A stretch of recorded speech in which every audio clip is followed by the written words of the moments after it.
Textile.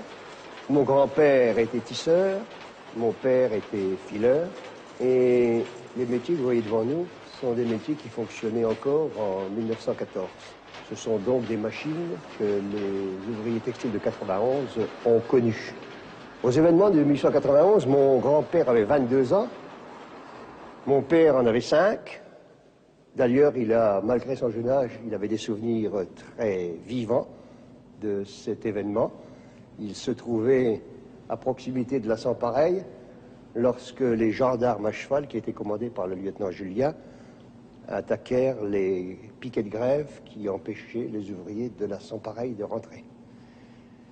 Mon grand-père, je vous l'ai dit, il avait 22 ans, il était tisseur.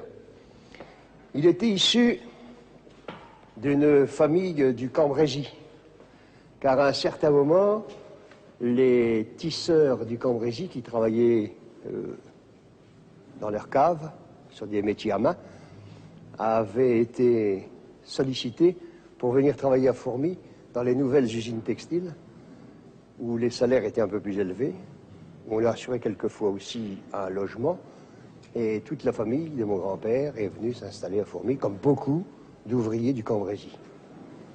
Je crois que c'est ce qui a fait dire à certains historiens, entre guillemets, des événements de 91, que ces gens du Cambrésis, ces Camberlots, avaient apporté ici les idées pernicieuses, étaient les meneurs qui étaient à l'origine de ces fameux événements de 1891.